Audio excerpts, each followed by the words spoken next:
안녕하세요. 오늘은 고전문학 영역의 기출문제를 함께 풀어보도록 하겠습니다. 김만중의 사시남정기라고 하는 고전 소설이고요. 이 작품은 지금까지 수능에 3번이나 출제가 되었습니다. 2000년 수능에 한 번, 2008년 수능에 한 번, 그리고 우리가 함께 풀어볼 2018년 수능에도 한 번, 총 3번이 나온 거죠. 그만큼 수능에서 잘 다루어질 만한 그런 요소들이 충분히 많은 작품이다 라는 이야기가 되는 거고요. 그리고 이것이 혹시라도 여러분이 치르게 될 수능에 출제가 된다면 이건 3차례나 출제가 됐기 때문에 이미 수험생들이 충분히 이해하고 알고 있을 거라고 생각하면서 출제가 될 거예요. 그렇다는 말은 좀 친절하지 않게 좀 어렵게 출제가 되거나 아니면 이야기의 한 부분을 뚝 떨어뜨려 놓고 중략 부분의 줄거리도 충분히 주지 않은 채 출제가 될 수 있다라는 거겠죠. 그렇기 때문에 한 번 정도는 전체적인 내용의 흐름을 우리가 알아볼 필요는 있을 것 같습니다. 그래서 전체 내용을 보기에 앞서서 내용 전체의 흐름을 한번 짚고 넘어갈게요. 근데 짚고 넘어가긴 하지만 이것도 굉장히 간단한 수준이에요. 우리가 한 차시에 걸쳐서 사시남정기 작품에 대해서 이해하고 문제를 풀 거라서 굉장히 자세히 설명해드리기에는 좀 시간 부담이 있거든요. 다만 전체적인 줄거리라도 알고 넘어가자는 차원에서 한번 설명을 해드리도록 하겠습니다. 유연수라고 하는 인물과 사시라고 하는 인물이 주인공이고요. 유연수는 어린 시절부터 굉장히 똑똑해서 장원급제하고 한림학사까지 올라간 남성이고요. 사씨는 이름은 이제 사정옥인데요. 굉장히 덕성도 뛰어나면서 당시의 여성으로서는 굉장히 많이 배운 학문으로도 뛰어난 인물입니다. 용모도 굉장히 아름다워요. 고전 소설의 전형적인 제자 가인형 인물, 엄친아, 엄친딸이 만나서 결혼을 하게 되는 거죠. 결혼을 하고 서로 신뢰하면서 아름답게 잘 지내지만 사씨에게 아이가 생기지 않습니다. 즉 후사가 생기지 않는다라고 보면 되겠죠. 예전 시대에는 자손을 널리 번성시키고 우리의 어떤 대를 이어갈 수 있는 아들을 낳는 것, 그게 굉장히 중시 여겨졌잖아요. 그것을 내가 하지 못한다 라는 생각에 사씨가 굉장히 괴로워 있어요. 그러면 내가 아이를 낳지 못하는 것 같으니까 다른 여자를 첩으로 들여라 라고 하면서 첩을 권유하죠. 지금 우리 생각으로는 사실 말도 안 되는, 내가 내 남편에게 다른 여자 만나도 돼 라고 이렇게 허락하는 거거든요. 말도 안 되는 것이기 때문에 처음에 유연수는 말도 안 된다, 그렇게 하지 않겠다라고 이야기하지만 거듭해서 권유하면서 굉장히 적극적으로 나서서 직접 막 면접도 합니다. 교시라는 여자를 이제 찾아가서 그 여자가 어떤 인물인지 이제 파악하고 그러면서 괜찮은 것 같아 라고 생각하면서 둘을 맺어주게 되죠. 이렇게 하다 보니 결국은 유연수와 교시가 이제 인연을 맺게 되는데요. 교시는 사실상 용모가 조금 뛰어나고 그리고 말 번지르르하게 하면서 있어 보이지만 속은 굉장히 간사하고 악랄한 여인이었어요. 이런 걸 간사하고 악랄하다, 간악하다라고 얘기하죠. 그런 인물이었고 또 하필이면 아이를 임신했는데 딱 아들을 낳았네. 그래서 장주라는 아들을 낳습니다. 하지만요, 사씨는 진짜 뼛속 깊이 착한 여인이에요. 그래서 하나도 1도 질투하지 않아요. 그러면서 교시도 아끼고 이 교시에게서 나온 아들 장주도 굉장히 아껴줍니다. 자기 아들처럼. 그러하다가 사씨도 임신을 하게 되죠. 착하게 사니까 뭔가 일이 잘 풀리는 것 같지만 악랄한 여인 교시는 이것이 탐탁지 않아요. 왜냐하면 내가 아무리 봐도 인품이나 용모도 사씨가 훨씬 아름답단 말이야. 그나마 유연수라는 사람이 나를 보러 오는 것은 내가 장주를 낳았기 때문인데 만약에 사씨가 아들을 낳게 되면 난 큰일 났다. 나는 그냥 낙동강 오리알 신세다. 이렇게 생각을 하게 되는 거죠. 그러면서 사씨를 곤란에 빠뜨리기 위해서 사씨를 막 모함해요. 하지만 그동안 사씨라고 하는 사람을 경험해왔던 유연수, 남편인 유연수 입장에선 그럴 리가 없다 라고 하면서 전적으로 신뢰해주는 모습을 보이죠. 약이 바짝바짝 오르고 이 유연수라고 하는 인물로 하여금 사씨를 어떻게 해줄 수 없겠다 라는 생각이 들자 어떻게 하냐면 사씨가 임신하고 있는 아이를 죽이려고 낙태를 모의합니다. 그래서 온갖 약을 몰래 섞어서 주고 하지만 하늘이 도우심인지 그런 약을 먹기만 하면 막 토하는 거예요. 그래서 사씨는 결과적으로는 무사히 아들을 출산합니다. 이나라고 하는 아들을 출산하는 거죠. 도저히 안 되겠다. 이런 상황에서 그럼 어떻게 해야 되지?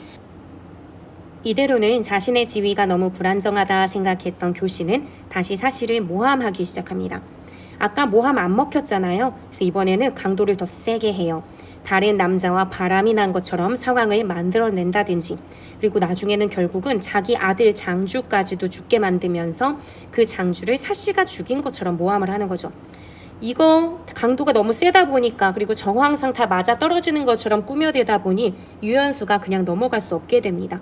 그러면서 완벽하게 교씨에게 속아 넘어가면서 사씨를 내쫓게 되고요. 그래서 사씨는 결국은 쫓겨나게 되죠. 근데 쫓겨나서도 사씨는 부인으로서의 덕을 다 하는 사람이라서 돌아가신 시부모의 묘소를 지키게 되는데, 그런 부분도 눈에 가시였던 교씨는 사씨를 죽이려고 살해 모의를 합니다. 그러면서 이곳에도 더 이상 머무를 수 없게 된 사씨는 도망가다가 결국은 자신의 신세나 삶을 비관하면서 자살을 시도하는 그런 일이 생기게 되죠. 근데 자살을 시도할 때 잠깐 기절을 했었는데, 기절을 했을 때 이를 사실은 이제 도와줄 수 있는 인물이 꿈에 나타나서는 이런저런 도움을 줘요. 이런 부분, 이런 것들이 약간 비현실적인 장치인데 이게 바로 2018년 수능 기출에 나왔던 부분이에요. 어쨌든 이런 부분들을 생각한다면 일단 여기까지의 장면에서 사씨는 그럴 의도가 없었으나 교씨는 계속 사씨를 자신의 적으로 생각하면서 갈등을 빚었었죠. 이런 것이 벌어지는 이유는 부인만 있으면 되는데 첩이 있기 때문에 그들 사이에 이제 질투하고 암투를 벌이면서 문제가 생기는 거잖아요. 본 부인뿐만이 아니라 다른 첩을 두어도 된다라고 한 게 축첩 제도죠. 이런 축첩 제도로 인해서 처와 첩 간에 갈등이 생기는 것, 이런 걸 다루는 소설을 우리가 가정소설, 가정사소설이라고 얘기하는데 그런 면모가 이 소설에 담겨져 있어요. 어쨌든 꿈속에서 널 도울 사람이 있을 테니까 함부로 목숨을 끊지 말라 뭐 이렇게 얘기를 했고, 그런 상황 속에서 사씨는 묘혜라고 하는 승려의 도움을 받아서 구출이 되게 돼요. 이제 여기 사씨의 이야기는 일단 여기까지라면 이제 유연수와 교씨의 이야기가 남았는데요. 교씨는요, 몰래 동성이라고 하는 다른 남자와 지내고 있었거든요. 그러니까 바람이 폈다라고 보는 게 이해하기 쉬울 텐데, 그런 상황 속에서 유할님을 그냥 몰아내고 자기의 연인인 동청과 그냥 잘 지내고 싶었던 거예요. 그래서 유할님의 정치적인 적이었던 다른 인물에게 가서 유할님이 했던 말들을 다 얘기하고 모함하면서 결국은 유할님이 귀양을 가게끔 만듭니다. 그러니까 완전히 그냥 그 재산이고 뭐고 다 동청과 교씨가 다 누리면서 살게끔 자기의 뜻대로 다 되게끔 만든 거죠. 그리고 그것을 유연수는 귀양 가서야 모든 진실, 사씨가 누명을 썼다는 것이나 교씨가 굉장히 악랄한 사람이라는 걸 나중에 알게 되죠. 유한님이 이 진실을 어떻게 알게 된 거냐면요. 귀양지에 있는데 누군가가 벼슬을 받아서 행차하는 장면을 봤어요. 근데 그게 동청이야. 근데 동청 옆에 또 교씨가 있는 거예요. 이 황당한 상황이 뭐지? 라고 생각하고 있는데 그 옆에 내가 잘 알고 있는 몸종이 있죠. 그래서 그를 몰래 불러다가 이게 어떻게 된 일이냐 했다가 모든 사실을 다 알게 됩니다. 근데 그런 수상적인 상황을 교씨도 보게 됐어요. 그래서 교씨가 안 되겠다. 이 모든 실체를 유할님이 알게 됐으니까 큰일이다. 그러니까 유할님을 죽이자 라고 하면서 살해 모의를 하게 되죠. 이 상황에서 이제 목숨에 위협을 받으면서 쫓기다가 누군가에게 구출이 되게 되는데 그게 누구냐면 사씨예요. 사씨가 지금 유할님을 구출하게 되는 상황이고요. 즉 유할님이 사씨에게 구출된 거죠. 이런 극적인 상황이 어떻게 벌어졌냐라고 생각하신다면요. 사씨가 예전에 자살 시도하고 어쩌고 할 때 꿈속에서 어떤 부인들이 나타나서 도와준 면도 있지만요. 그것 외에 다른 위기의 상황에서 꿈속에 시부모님이 나타나서 도와주신 적도 있어요.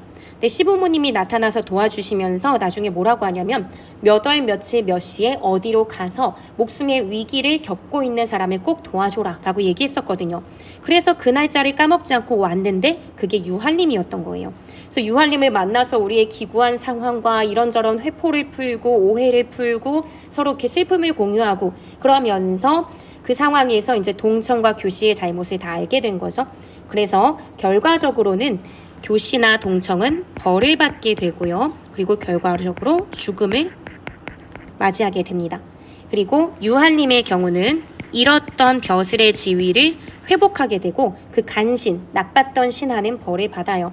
그러면서 행복한 삶을 살게 되고 사씨 역시 원래 자신이 정실부인으로서의 지위 이런 것을 다 회복하면서 행복한 삶을 사는 것으로 글이 마무리가 됩니다.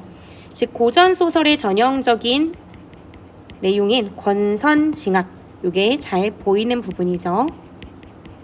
이렇게 해서 전체적인 내용을 굉장히 간략하게 해요. 이거 원래 더 깊이 보려면 세세한 내용들이 다 많은데 어쨌든 전체적인 흐름은 이러하구나 라고 생각하시면 되고요. 요걸 한번 정리를 해볼게요. 한글로 쓰여진 소설이고요. 그리고 가정 내의 이야기, 사건을 다룬 가정소설이고 그리고 이게 사실은 실질적으로 역사적인 측면으로 보자면 숙종이 인현왕후를 폐위했던 사건이 있었는데 그것을 돌려서 이렇게 장희빈의 꾀임에 넘어가서 인현왕후를 폐위했던 것이 잘못됐다라는 것을 좀 깨닫게 해주려고 쓴 거라서 풍간적인 성격이 있다라고 봅니다. 그리고 주제는 아까 아래다가 작품 구조도 아래에 썼던 것과 거의 이제 뭐 크게 다르지 않은데요. 처첩 간의 갈등 그리고 이것과 더불어서 사씨의 고행 힘겹게 살아왔던 삶 요것을 이제 다루고 있고요. 그리고 또는 권선징악 요 내용도 다루고 있다라고 생각하시면 돼요. 창작 배경은 그냥 빠르게만 한번 볼게요. 이 작품은 숙종이 왕비인 인현왕후를 폐위하고 희빈 장씨를 중전에 책봉한 사건이 있었는데 이것을 풍자한 것이다 라고 보시면 되고요.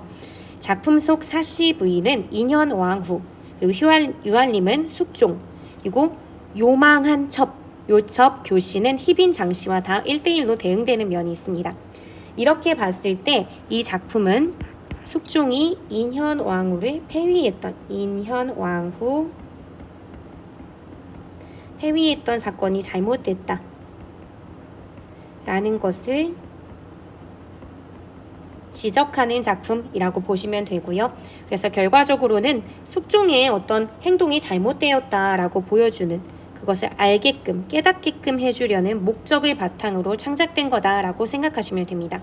근데 이 글에서만큼은 나중에 사씨가 고행 끝에 행복을 찾게 되는 그런 권선징악적인 결말을 보여주면서 일부 다처제의 축첩제도 이걸로 결국은 갈등이 생겼으니까요. 소설 자체를 보면 당시에 있었던 축첩제도도 좀 잘못됐다라는 그런 불합리성을 보여주는 작품이라고도 보실 수 있습니다. 그러면 본격적으로 문제를 풀어보도록 하겠습니다. 23, 24, 25, 26 총 4개의 문제가 나왔거든요. 23번 문제부터 한번 살펴볼게요. 윗글의 내용에 대한 이해로 적절하지 않은 것은? 이라고 물었습니다. 전체 내용을 이런 경우에는 그냥 다 보고 나서 풀어도 정확하게만 여러분들이 꼼꼼히 읽어낸 다음에 풀면 큰 문제는 없을 거예요. 다만 사진 찍듯이 눈으로 확 봤을 때 큰 작은 따옴표로 뭐 사씨, 왕비, 남해도인 이런 식으로 인물들이 나온 걸 봐서는 인물들이 갖고 있는 특징들을 좀 명확히 파악하면서 읽어야겠구나 이 정도로 여러분이 방향을 잡아주시면 될 것 같고요. 24번 문제는 기억에서 미음까지에 대한 설명의 적절성 여부를 묻는 거니까 기억에서 미음까지 지문을 읽다가 나올 때마다 왔다 갔다 확인하듯이 풀어주시면 될 것 같고요. 25번 문제는 A와 B에 대한 이해의 적절성 여부를 묻는 건데 A, B는 다 꿈이라고 하는 소재와 관련된 거예요. 그래서 이 부분들을 정확하게 어떤 의미인지 파악하면서 읽어야겠다라고 방향 잡아주시면 돼요. 다만 문제 중에서 조금 더 비중을 갖고 미리 충분히 읽어야 되는 게 이 26번 문제의 보기 내용입니다. 문제에서도 보면 보기를 참고하여 윗글을 감상해라 라고 순서 정해줬죠. 우리 문학이라고 하는 것은 해석의 다양성이 있다, 다양한 해석이 있다 해놓고 왜 특정한 해석을 요구합니까? 문제에서 그렇게 물어보면 안 되는 거 아닙니까? 할 수 있지만 그게 성립되는 것이 바로 뭐 때문이냐면 보기 때문이에요. 특정한 관점을 주고 그걸 바탕으로 읽기를 요구하면서 문제를 출제하기 때문에 그런 다양한 해석과 관련한 문제가 가능해지는 거거든요. 그럼 이거는 특정한 관점으로 해석하면서 방향을 세우고 읽어라 라고 미리 알려준 것이기 때문에 미리 읽고 나서 지문을 봐주는 게 정확하게 답에 접근할 수 있는 방법입니다. 보기 내용을 함께 볼게요. 18세기의 선비인 이 양호는 사시남정기를 읽고 사시남정기 후설을 썼다. 그는 이 소설이 착한 사람은 복을 받고 악한 사람은 벌을 받는다. 우리 이거 아까 전체 내용 정리해드리면서 권선징악이라고 얘기했던 건데요. 그거를 복선화음이라고도 하나 봐요. 그래서 그런 이치를 담고 있다고 평가한다. 다만 과오가 있는, 잘못이 있는 사람이라도 잘못을 깨닫고 착한 대로 나아가는 과정에서 재앙이 상서로움으로, 상서로움 하면 굉장히 좀 신비롭거나 좋은 것, 이런 걸로 바뀌는 경우에도 주목한다. 일단 여러분들이 내용을 전체적으로 아니까 과오가 있는 사람이라도 잘못을 깨닫고 착한 대로 간다? 여기에 해당되는 인물이 누굴까요? 교씨나 동청에게는 이런 기회 주지 않았고 끝까지 나빴고 이들은 그냥 죽음으로써 벌을 받았어요. 그럼 남은 인물은 유연수나 사씨인데 사씨는 처음부터 끝까지 늘 착했거든요. 이런 사람은 유연수일 거란 말이에요. 또는 유한림. 유연수와 관련해서 재앙이 상서로움으로 바뀌는 과정이 있나 봐 라고 생각하고 읽어주시면 좋을 것 같아요.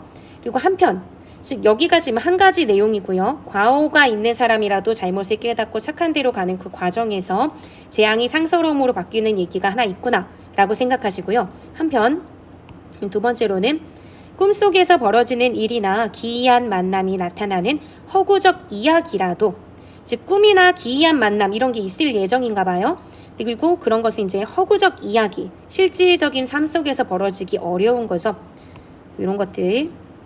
이런 것이 나오더라도 사람의 일에 연관이 된다면 너무나 사람과 동떨어진 이상한 얘기를 하는 것이 아니라면 이를 두고 괴이하다, 맹랑하다, 이상하다 라고 치부할 수만은 없다고 평한다. 그러면서 뭐라고 하냐면 말이 교화.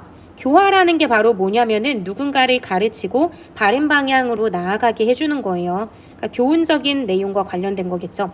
교화와 관련되면 괴이해도 해롭지 않고 괴이가 지금 앞에서 말한 이런 걸 거예요. 좀 허무맹랑한 거. 그러니까 만약에 허구적인 이야기를 해도 해롭지 않고 그리고 거기에 나와 있는 일이 사람을 감동시키면 즉 교화해주거나 감동을 시켜주는 얘기가 있으면 이것 역시 괴이하고 헛되어도 기뻐할 만하네 라는 김시습의 시 구절을 인용했대요. 그럼 여러분들이 여기서 파악해야 되는 것은 뭐냐면 이 글에는 꿈이라든지 기이한 만남 같은 허구적인 이야기가 있나 보다. 근데 그것을 비판적으로 보면 안 되겠구나. 그것이 누군가를 바르게 만들어주는 교화의 과정이나 감동의 과정이 있기 때문에 전혀 해롭지 않고 기뻐하면서 봐줘야 된다는 얘기를 하는 거네 라고 생각하시고 여러분이 방향 잡고 봐주시면 될 거예요. 그러면 우리 글 전체를 함께 읽어보도록 할게요. 읽으면서 문제들을 한번 풀어볼게요. 왕비가 웃으며 말했다.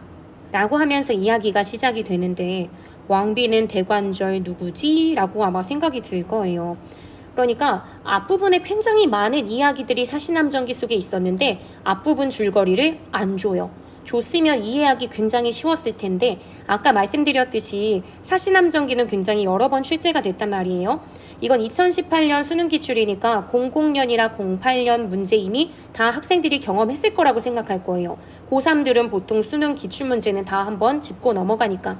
그러니까 앞부분 이야기 전혀 주지 않지만 아까 선생님이 전체 작품 구조 얘기하면서 사씨가 온갖 모함에 의해서 결국은 쫓겨나고 그런 상황 속에서 자살하려다가 꿈속에서 이제 두 부인은 만난다라고 이야기를 했었는데 그거라고 생각하시면 돼요. 자살하려고 시도하다가 이제 기절한 가운데 꿈을 꾸거든요.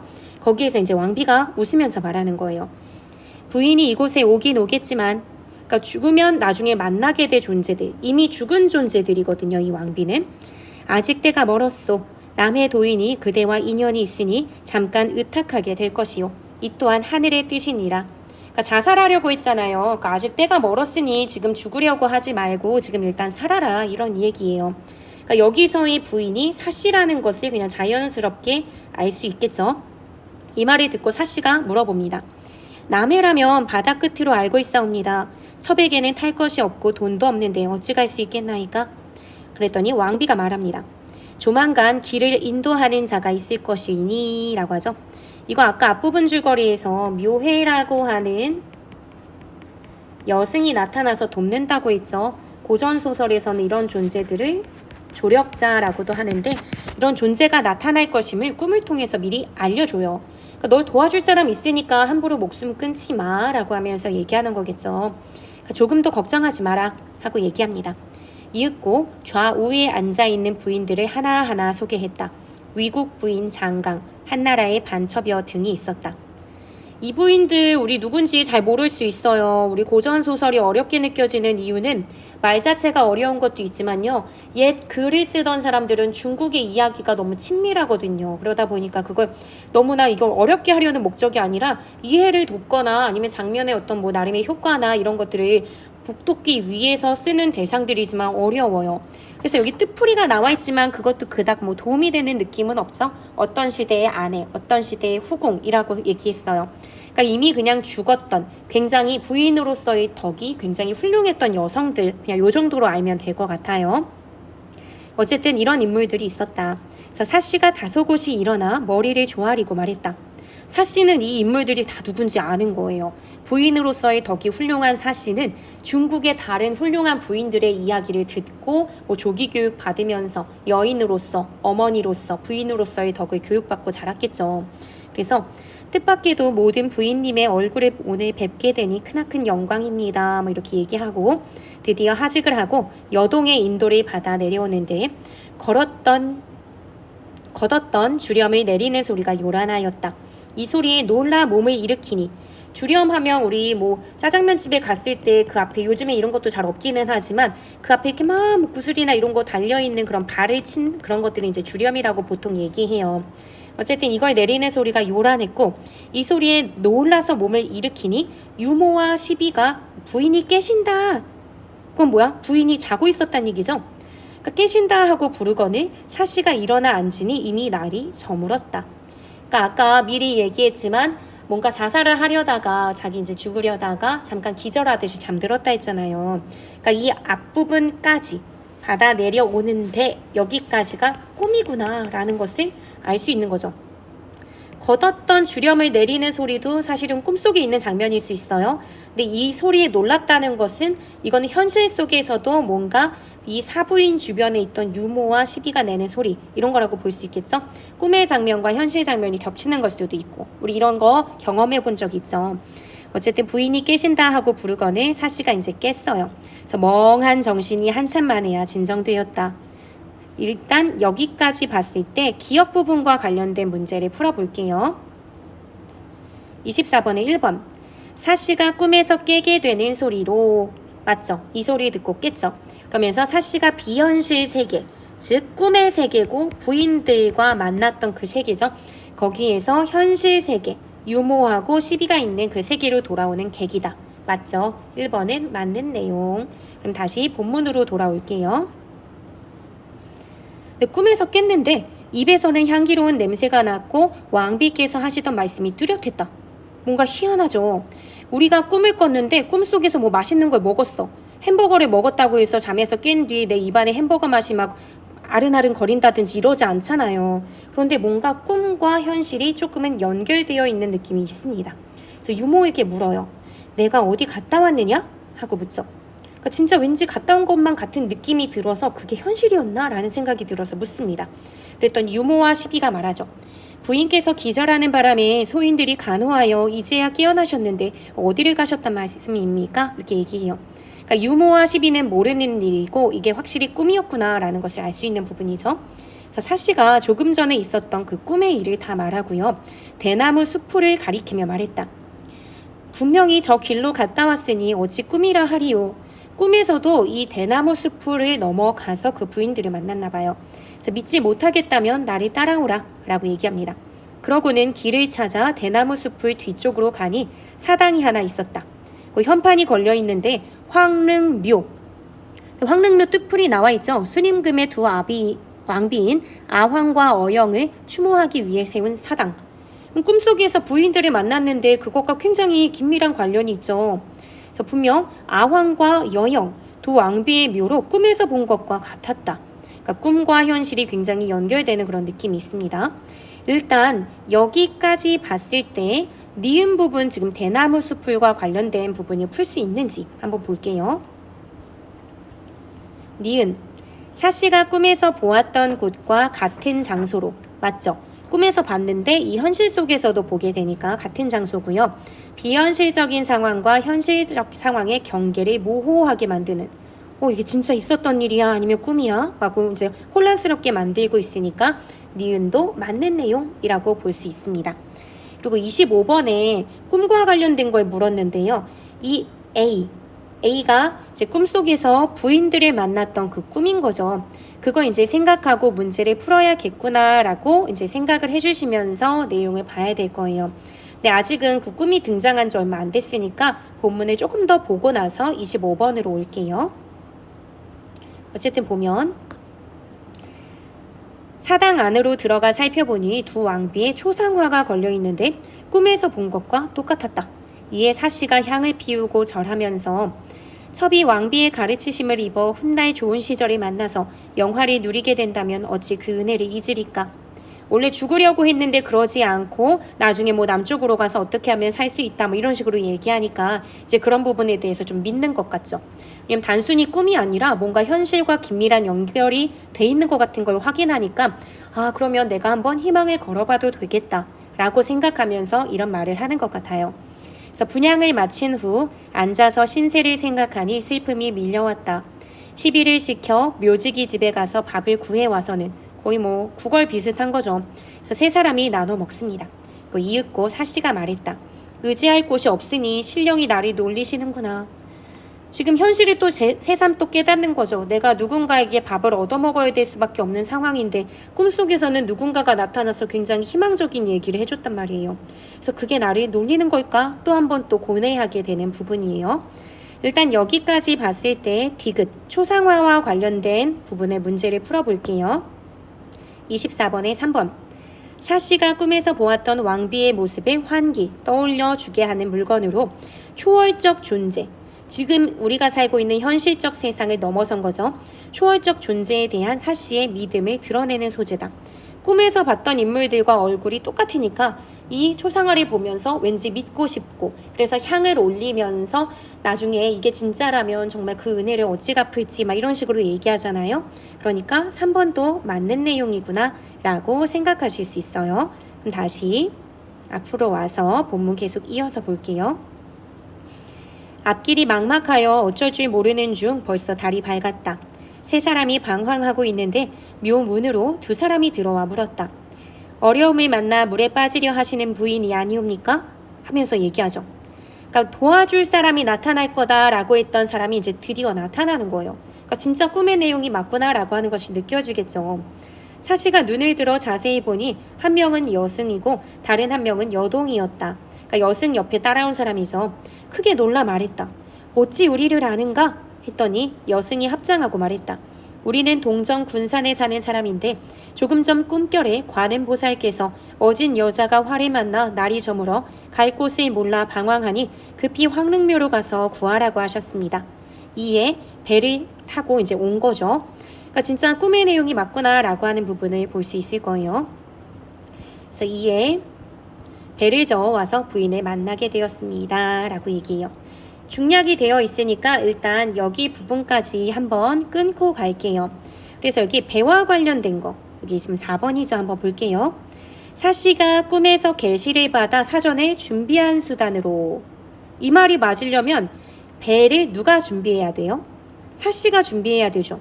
근데 지금 보니까 여승이 나타나서 배를 준비해 왔음을 얘기하죠. 그러니까 사씨가 아니라 여승이 준비한 거예요. 그러니까 이 부분 틀렸죠. 그래서 사씨가 두 왕비와 재회할 수 있도록 돕는 매개체. 두 왕비는 꿈속 존재했어요. 그렇기 때문에 배를 타고 그들을 만나거나 하는 그런 것들은 알 수가 없고 그렇게 나와 있지도 않죠. 그래서 답이 4번이네요. 틀린 것을 찾는 문제였으니까 4번입니다. 그럼 일단은 우리가 꿈에 대한 부분 25번의 A에서 꿈이 나왔는데 이 부분과 관련된 내용을 꽤 봤으니까 A와 관련된 부분부터 한번 볼게요. A와 B는 했을 때 A부터 생각해 보자면 A는 꿈을 꾼 주체를 돕는 역할을 하는 존재가 출현한다. 주체는 사시일 거예요. 사시를 돕는 역할을 하는 존재. 거기서는 부인들이었잖아요. 부인들이 그 꿈에 출연했죠. 일단 A와 관련된 서술은 1번은 맞습니다. 그럼 2번 A와 B에는 모두 꿈을 꾼 주체가 만나고 싶어 하던 역사적 인물이 등장한다.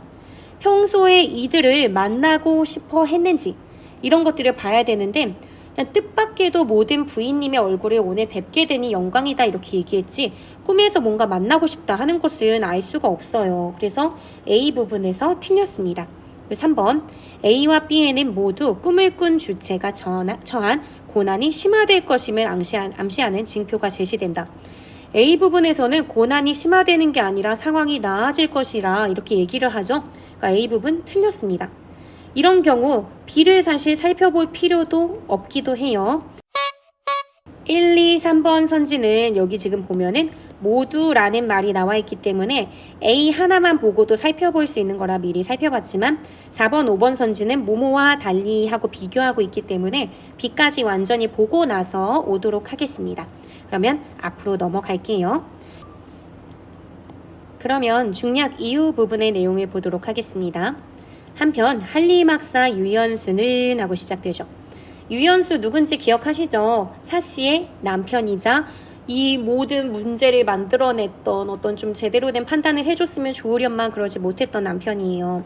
이 사람이 지금 유배지에 도착하니 라고 하는 거 보니까 교씨의 계략에 의해서 귀양지에 가게 이제 된 그런 상황을 생각하시면 됩니다. 거기에 도착하니 바람이 거세고 인심이 사나워 갖은 고초를 겪게 되었다. 외로운 가운데 이러한 고생을 하니 예전의 총명함이 점점 돌아와 뉘우치며 말했다. 사씨가 동청을 꺼렸는데 이제 와서 생각하니 그 말이 옳도다. 어진 아내를 의심했으니 무슨 면목으로 조상을 대하리요 하면서 자신의 잘못에 대해서 생각하죠.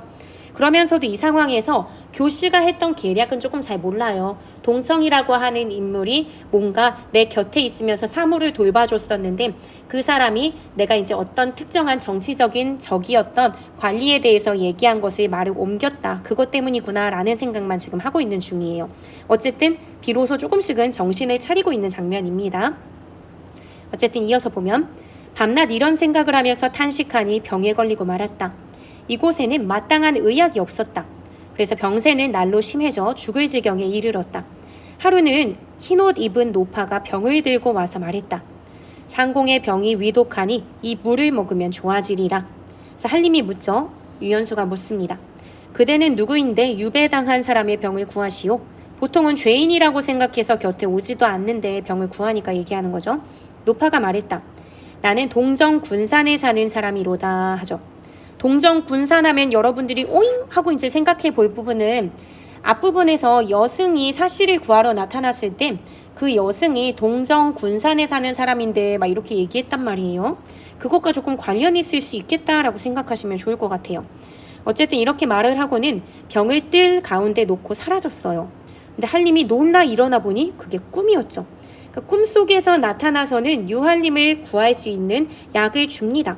그런데 그게 꿈이었고 이상하다라고 생각했는데 다음날 아침에 하인이 뜰을 청소하다가 이제 말을 하죠.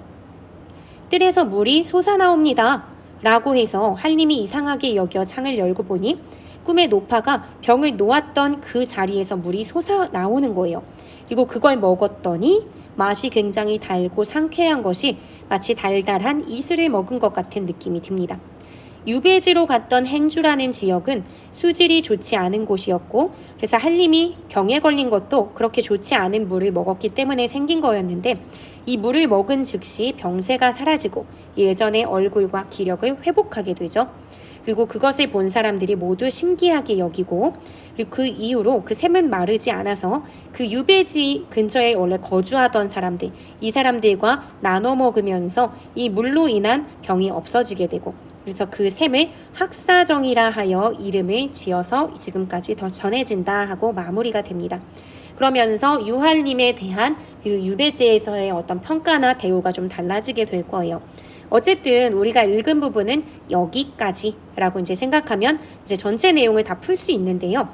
일단은 이 병과 관련된 게 나와 있는 문제부터 한번 볼게요. 여기 유할림이 꾼 꿈에 등장한 물건으로, 여기까지는 맞죠? 그 꿈속에서 어떤 노인이 줬잖아요. 그러니까 이건 맞고, 유할림이 처한 위급한 상태를 호전시킬 방도가 생기게 하는 단초이다.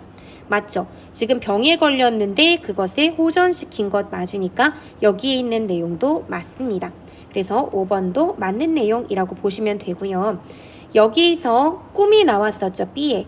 B는 유할림이 꾼 꿈, 그리고 A는 사씨가 꾼 꿈이에요. 꿈의 주체가 좀 다르죠? 어쨌든 볼게요. 그럼 아까 1, 2, 3은 다 우리가 이제 살펴봤던 내용인데 B를 살펴봤기 때문에 한번 그냥 확인하는 차원에서만 볼게요. A와 B에는 모두 꿈을 꾼 주체, 여기서 B에서의 주체는 유할림이죠. 유할림을 돕는 존재가 출현한다. 맞죠? 노인이 출현하니까. B에도 맞으니까 답은 1번이겠구나. 가장 적절한 거 찾으니까. 답은 찾았는데 나머지들을 확인해 볼게요. 2번. B에는 꿈을 꾼 주체. 주체는 여기에서는 유할림일 텐데 유할림이 만나고 싶어 하던 역사적 인물? 역사적 인물도 아니고요. 이런 인물이 있을 거라고 생각도 못했을 테니까 만나고 싶던 인물도 아니에요. B도 틀렸죠. 그럼 3번. B에는 꿈을 꾼 주체, 즉 유할림일 텐데 그 주체가 처한 고난이 심화될 것임을 암시하는 것, 오히려 문제를 해결해 줬죠. 그렇기 때문에 B도 해당이 안 돼요. 그럼 4번. A에는 B에서와 달리 꿈을 꾼 두 주체가 공유하고 있는, 꿈을 꾼 두 주체라고 한다면 사씨하고 유할림이 될 텐데요. 이 두 주체가 공유하고 있는 과거의 기억이 있나요? A에도 없고 B에도 없죠. 그러니까 4번은 틀린 내용이라고 볼 수 있어요. 그리고 5번. B에는 A에서와 달리 꿈을 꾼 주체, 그럼 여기서는 유할림일 텐데 유할림의 출생 내력이 있나요? 그런 거 없죠. 그래서 5번도 틀린 내용. 답은 1번이라고 볼 수 있습니다. 그럼 나머지 내용들을 살펴보도록 할게요. 네, 23번 윗글의 내용에 대한 이해로 적절하지 않은 것은, 사실 여기 다 작은 따옴표로 되어 있는 건 본문에 굵은 글자로 되어 있기 때문에 그걸 눈치채면 그냥 바로 본문으로 가서 확인을 좀 빠르게 할 수 있을 거예요. 찾는데 어려움이 있을까봐 이렇게 해준 거죠. 사씨는 꿈에서 왕비로부터 남해 도인과 인연이 있어 바다 끝으로 향할 여정이 예비되어 있음을 들었다. 맞죠? 이걸 도와줄 사람이 나타날 거다라고 얘기하면서 다 말해줬어요. 맞는 내용이고. 2번. 사씨가 기절한 사이 유모는 황릉묘에 가서 사씨를 깨울 방도를 찾아왔다. 유모는 황릉묘라는 곳이 있는지조차 모르죠. 이건 사씨가 기절한 사이 꿈에서 봤던 곳이고 그렇기 때문에 그곳을 사씨가 직접 안내해줘서 유모는 따라갔을 뿐이에요.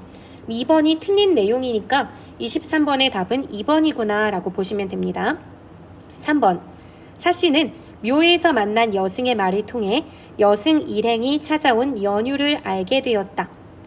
여기 묘에서 만난 여승이 이제 자기가 도와줄 사람이 있다. 그래서 여기 보면 뭐 동정 군산에 사는 사람인데 꿈결에 누가 나타나서 구하라 하였다. 라는 그런 이야기를 하잖아요. 그렇기 때문에 그걸 통해서 여승 일행이 왜 찾아왔는지 알겠죠. 그래서 3번도 맞는 내용이고요. 4번. 유할림은 전에 동청을 꺼렸던 사씨의 말을 받아들이지 않고 사씨를 의심했었다.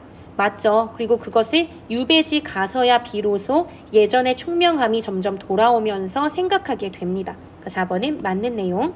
5번. 마을 사람들은 유할림의 사례를 보고 수질 탓에 생긴 병을 없앨 방도를 찾을 수 있게 되었다. 왜냐하면은 이로 인해 물로 인한 병이 없어지자 마을 사람들은 그 샘을 학사정이라고 하여 그것을 보고 다 나누어 마시고 막 이랬잖아요.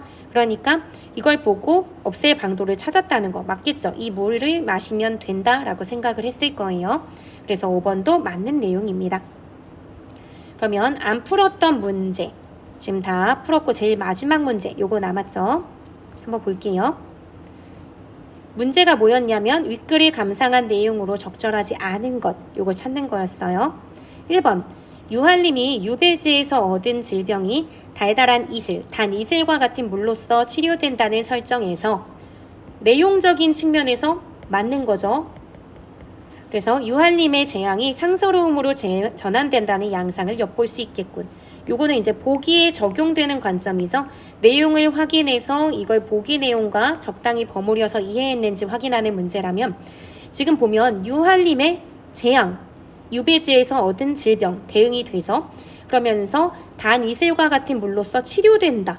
이게 상서로움으로 전환된다 하는 것과 또 대응이 돼서 그러니까 1번의 내용은 맞는 내용이다라고 보실 수 있습니다. 2번 유한림이 유배지에서 고초를 겪는 가운데 예전의 총명함을 회복하는 장면에서 여기도 내용적인 차원이죠. 내용 맞죠? 유배지에서 고초를 그렇게 겪으면서 예전의 총명함이 살아난다라고 얘기했으니까 그렇다면 이제 뒤에 보기에 대한 적용이 맞는지 생각해 봐야겠죠. 과오가 있는 사람이라도 과오가 있는 사람 맞죠? 총명함이 없어서 막 사시가 얘기하는 말을 다 의심하고 제대로 판단 못했잖아요. 그런데 잘못을 깨닫고 착한 대로 나아간다. 즉 예전에는 총명함을 깨닫고 반성하고 있잖아요. 그럼 맞죠? 내용이 지금 보기 내용과 연결해서 잘 대응하고 이해한 내용입니다. 2번도 맞는 내용. 3번 사시의 꿈에서 예견된 인도자와의 인연이 인도자가 나타날 것이다 라고 부인이 알려줬단 말이에요. 왕비가. 그 인연이 여승의 꿈에서 계시된 바와 조응하여 여승도 꿈속에서 뭐 누구 도와라 라고 얘기한다고 했잖아요. 그러니까 맞아 떨어지죠. 그래서 여승이 인도자가 된 거잖아요. 조응하여 여승 일행이 사시를 찾은 장면에서 여기도 이 내용이에요. 내용 측면 맞죠. 틀린 내용 없고요. 그래서 기이한 만남이 이루어지는 양상을 엿볼 수 있군. 보기의 내용을 보면은 기이한 만남 이런 내용이 있었잖아요. 꿈속에서 벌어지는 일이나 기이한 만남이라는 허구적인 이야기 이거 이제 지적하고 있기 때문에 보기 내용과 연결이 또 됩니다. 그래서 3번도 맞는 내용이고요. 4번 학사정이 생기게 된 유래가 신이하지만 사람들에게 받아들여져 지금까지 전해진다라고 한 점에서 여기까지 맞죠? 학사정이 생기게 된 유래가 꿈속에서 신이한 어떤 노인이 나타나서 병을 줬는데 그때부터 거기서 물이 나왔대요. 그러니까 신비롭고 이상하잖아요. 신이한 거 맞죠? 근데도 불구하고 사람들이 다 받아들여. 왜냐하면 여기에 분명히 물이 없었고 우리가 병이 있었는데 이걸 먹고 치료가 된단 말이야. 그래서 사람들에게 그럴싸한 이야기로 받아들여지면서 지금까지도 널리 전해지죠. 그러니까 이 내용적인 측면에서 맞습니다. 내용 맞고요. 허구적인 이야기일지라도 허구적인 이야기 맞죠? 신이하고 이상하잖아요. 근데 그게 실제 사람들의 삶과 연관되므로 괴이한 것만으로는 볼 수 없겠군. 사람들의 일에 연관된 거 맞고 그렇기 때문에 사람들이 이상하고 허무맹랑하고 말도 안 돼 라고 생각하는 게 아니라 다 그것을 전하고 이어주는 거죠. 그러니까 보기의 내용과 적용해서 이해한 내용 맞습니다. 그래서 4번도 맞는 내용이네요.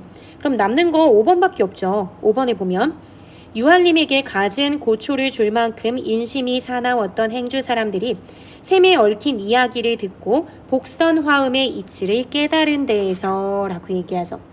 복선화음의 이치를 깨달았는지 아닌지 알 수 있어요?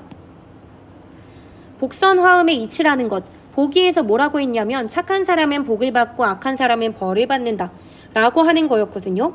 그런데 행주 사람들이 샘에 대한 이야기를 들으면서 이렇게 이치를 깨달았다는 내용은 없어요. 그냥 그 효과를 눈으로 확인하니까 그 사람들도 마시면서 병을 못 고칠 수 있다는 점이나 널리 그 이야기를 전했다는 측면만 있지 이런 부분이 없습니다.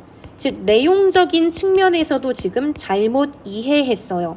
그래서 뭐 그 이야기를 맹랑한 것으로 치부해서는 곤란하다는 점을 알 수 있겠군.